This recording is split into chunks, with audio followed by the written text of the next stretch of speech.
Hello, Mitaki. Welcome to Hóčhoka here at the center of St. Joseph's Indian Schools campus. I'm Scott Wooster, your Hóčhoka host. And with me today, Sharmel Olson, who we're happy to have. She and I came here back in the dark ages of St. Joseph's Indian School. I came in 94.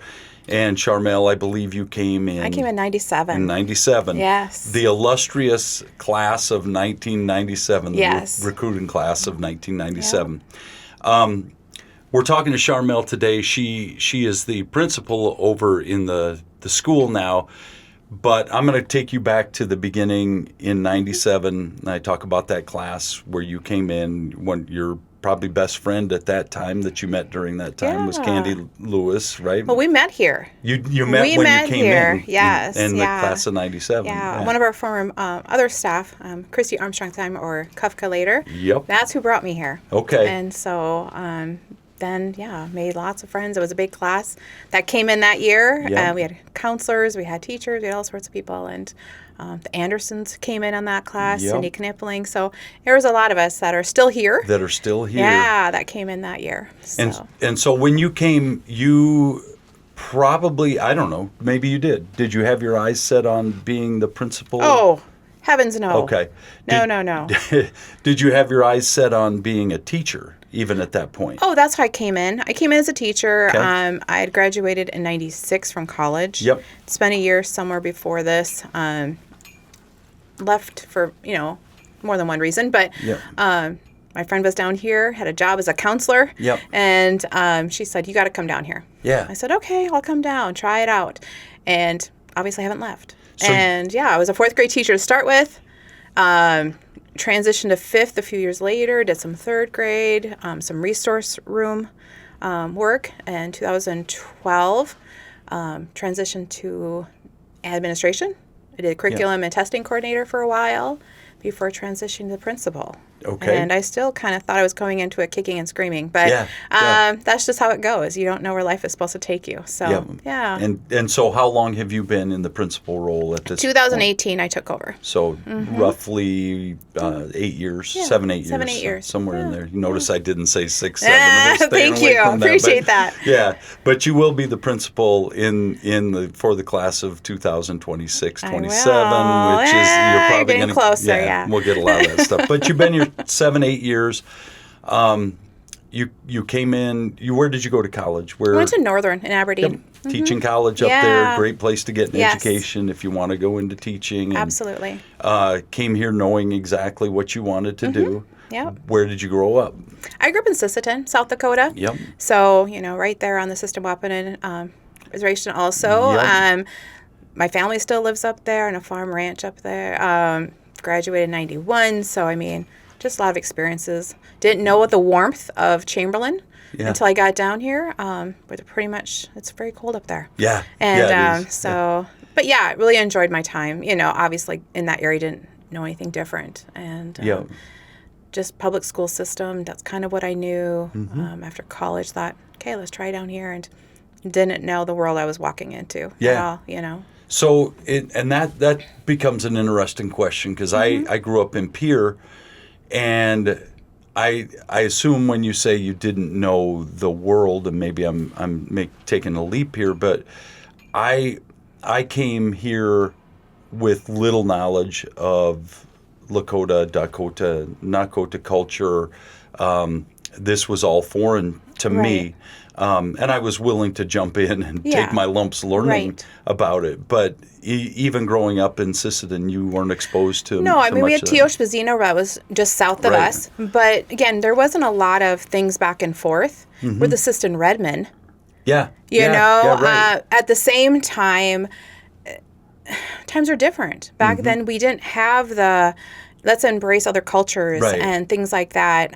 Things I would find very different now. I think back to our homecoming ceremonies and the things that we were able to do that I'm like, wow, that was really in poor taste. Yeah. But that was just, everyone did that. Yeah. And since now they've changed over the years, certainly to be much different. Yeah. But no, it wasn't. I had classmates, certainly, Yeah. that were Dakota, Yeah. in that's the area, that's Up what in they that would be. area. Yep. Yes.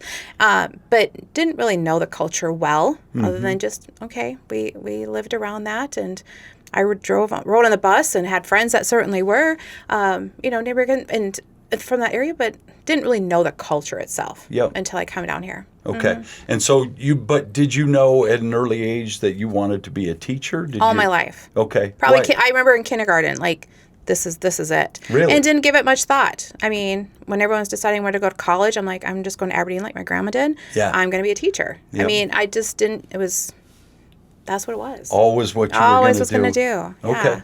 Okay. So you come here, you obviously must have fallen in love with the place as a teacher, teaching 4th grade. Well, I mean, I think you go into, teaching is so different now. I mean, I was one of how many applicants probably, and I was, back then there was not a shortage of them. Right. And so you go into thinking, okay, this is different. Yeah. Right?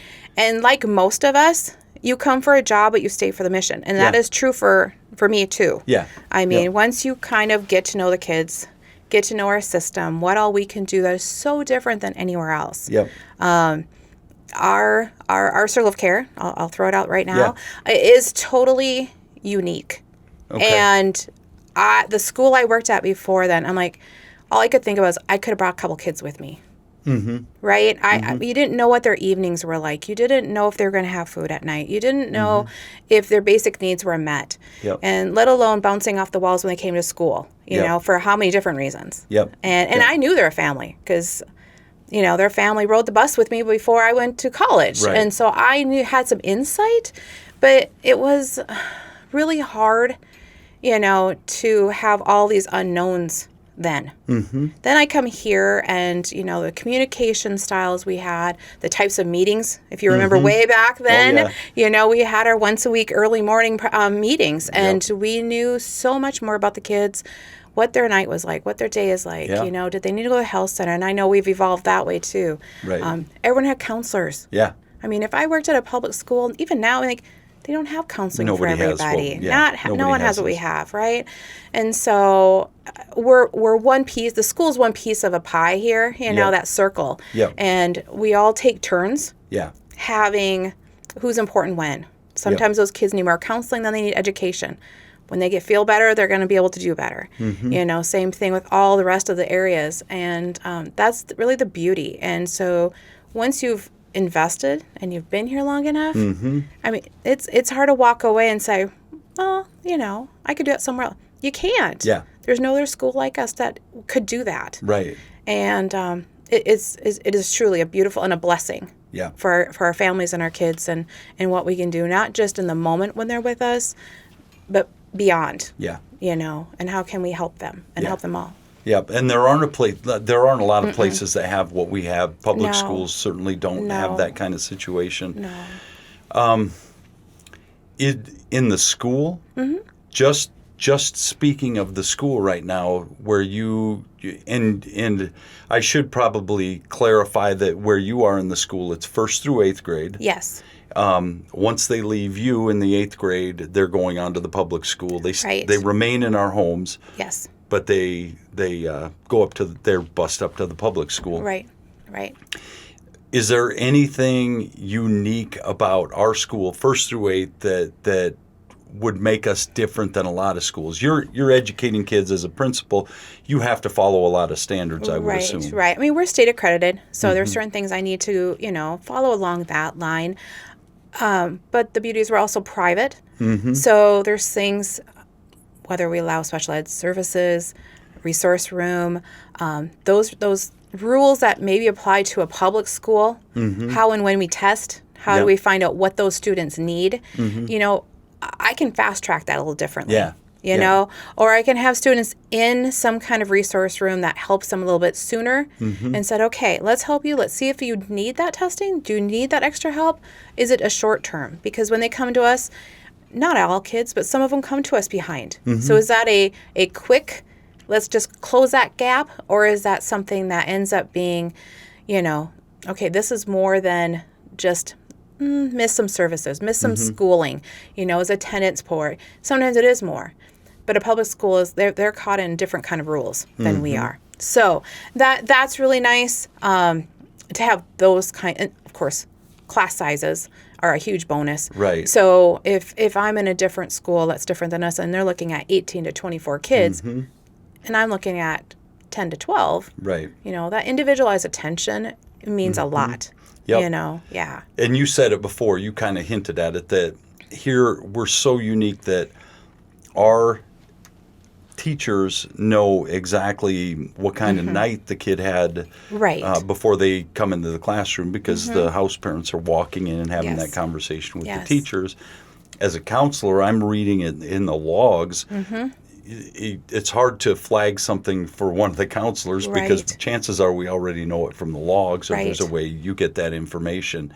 And it is so unique. And sometimes we complain that we don't get communication or have enough info. But I'm telling you, if there's a better way to do that, I'd be curious to see where it is, because we do that well. I would agree with that. And outside even just academics, even the social emotional learning.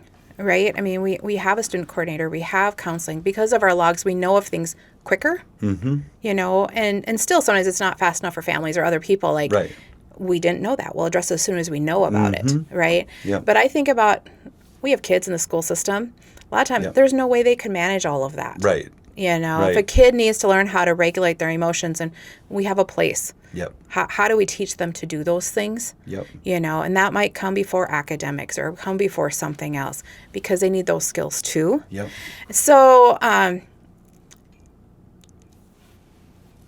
bullying is going to be out there. We have other things that are really important out in the general society. But here at least we can say, you know what? Let's talk this out. Let's teach everyone some skills. Both sides of this. Yep. We all hold a piece to that. Yeah. But there's no way other schools have time for it. They just don't. Right. Or their fixes, they need to go home for a few days. Yeah. Whereas we can help manage that and mold and shape those behaviors. Yeah. To hopefully, learn those skills so they don't have to do it again. Or they have, what do they need? Yep. Sending a kid away for 3 days here looks a lot different than it does in another school, because they're going back to a home probably here on campus. Yes. So that shakes out a little different. You can manage those things differently. And even if they were out of class for 3 days for a behavior or whatever that may be, there is consequences, and we need to teach those. But they're probably still seeing their counselor. Yeah. They're visiting with their RC or to the student coordinator, whoever the person may be, and says, all right, what do we need to do differently next time? How do we atone for those stuff that we've done. Yep. And that I work with the high school program and with those kids up there. If I have a kid who makes a mistake and ends up out of school up there for, typically it's a starting offense is about 5 days. Yeah. They and they get sent home.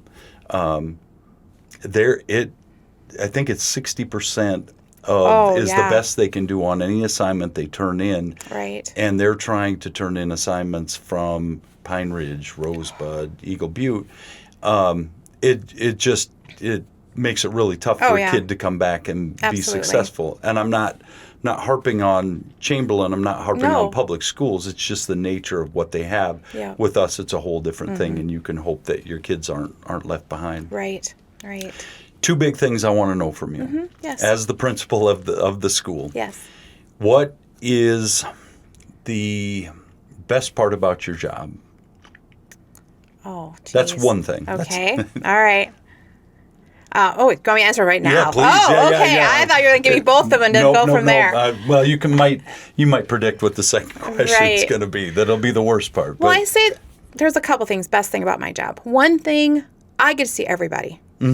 I do. I want to know every kid's name, everybody on campus, if I can. Who are they? What's their role into the beauty of St. Joe's? Yep. Whether that is, hopefully getting to know even development better. Without them, we're not us, and provide the services we have. So how does that work? But certainly within child services, we all hold a piece to our students' lives. But to watch all the kids grow in all the different facets because of our communication through all of, residential and counseling and health center. And I have the privilege, let's just say that, the privilege of knowing all of that for each student here. It's a beautiful thing. Yeah. It truly is. Best thing. Okay. What's Okay. the worst thing? Oh gosh, I don't know if there's a Or worst the hardest thing, maybe. Hardest thing is sometimes, you always want people to. Do you realize?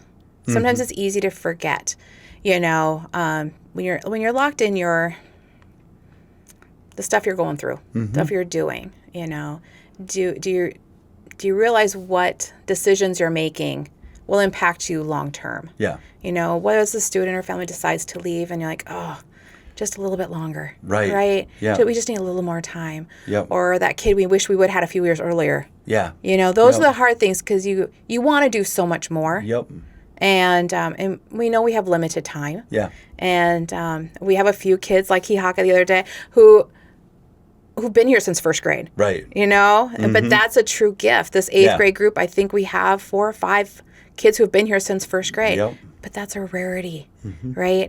And so when we get them such a limited time, the hard thing is letting them go. Yeah. Letting them hopefully fly. Yeah. We've given what tools we can, what seeds we've planted. You hope, but sometimes the worst thing is, waiting. Yeah. Seeing how that's going to turn out for them. Yep. Seeing how it will blossom. Yes. Because they do become kind of like Yeah. our own They are. kids. They really, it's a 100%. family here. Yes. There's no doubt about that. So my last parent-teacher conference, I think there was 6 moms sitting there, and I had them all as a teacher, and I'm like, oh, my babies have come home. Yeah. Right? And that's yeah. the thing. It's just a beautiful thing. Yeah. Yep. Absolutely. Okay. So one thing before we sign off. Yeah. Catholic Schools Week is coming up here It pretty is. soon. End of the month. End of I January. think 26th to 30th, I think, is our days. Yep. It's that Monday through, yeah. Give me a quick blip on what that means exactly. So we're going to celebrate, obviously, Catholic School Week. It's a national thing. We have a variety of activities we hope to do to celebrate mission, leadership, service. How can we do that? We're hoping students are going to pay it forward a little bit and we're going to do some things. We're going to end the week with our spelling bee and some other competitions we do annually for that. We'll start with a prayer service, of course, and the code of mass on Sunday. Yep. So just having some unique things that hopefully not only staff can be recognized, but students too. Yep. Awesome. Yeah. Thank you very much You're for being on welcome. the program. And thank you for being at St. Joe's all these years. Thank you.